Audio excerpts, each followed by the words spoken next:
Good evening. My name is Michael Wixom. I am Chairman of the Board of Regents for the Nevada System of Higher Education.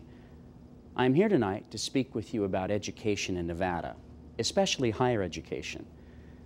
Over 200 years ago, John Adams said that laws for the liberal education of youth are so extremely wise and useful that to a humane and generous mind, no expense for this purpose would be thought extravagant.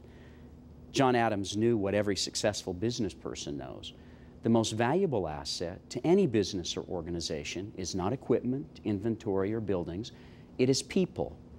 Without people, no other asset of the business has any real value. That principle holds true for us in Nevada. Our future success depends on how we invest in people, the students in our elementary schools, middle schools, high schools, colleges, and universities. What these students learn not only determines whether they will succeed, it also determines whether our businesses, our churches and synagogues, our service organizations, our hospitals, our state and local governments, and our educational institutions will succeed. Perhaps I can explain in another way. Like many of you, I grew up in a rural community and worked on a farm when I was young. I remember hearing the phrase, "Don't eat your seed corn." Seed corn is what farmers save to plant the next year. We learned that if you eat your seed corn, you have nothing left to plant. Instead, even in difficult times, a wise farmer saved the seed corn for the future. In Nevada, we are in danger of eating our seed corn.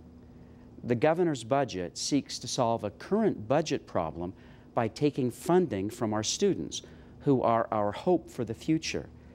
Cutting higher education by as much as 35 or even as much as 50% at the universities, as suggested by the governor's budget, means that our young people will have little or no opportunity here in Nevada. In fact, we run the risk of becoming an intellectual dust bowl as a generation of Nevadans remains uneducated or even leave our state to find educational opportunities that we deny them here. Once they leave, they rarely return. Nevada business leaders have told us repeatedly that they need a better educated workforce. Businesses that consider relocating to Nevada have also told us repeatedly that they want to move to a place with an educated workforce and good schools for their employees' children. Just as important, all of us want opportunities for our children and our grandchildren so that they may reach their goals in life. As you have heard, Nevada ranks at or near the bottom in virtually every measure: high school graduation rates, go-to-college rates, and college completion rates. While Nevada's colleges, universities, and K-12 systems are getting better every year, the proposed budget will stop that progress, not for a year or two, but for a decade or more. Tonight, I would ask you to consider what that means for our children and youth.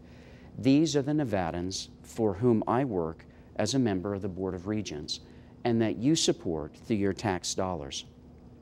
These are the Nevadans whose lives can be changed by education, and who have the power and the drive to change the future of our state if given the chance.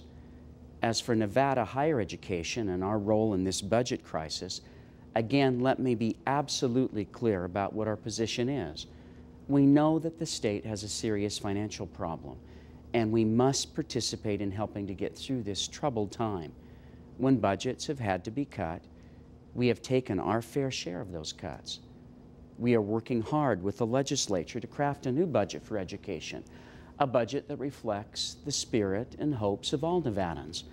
This budget must allow us to believe in a brighter future for Nevadans beyond our immediate financial problems.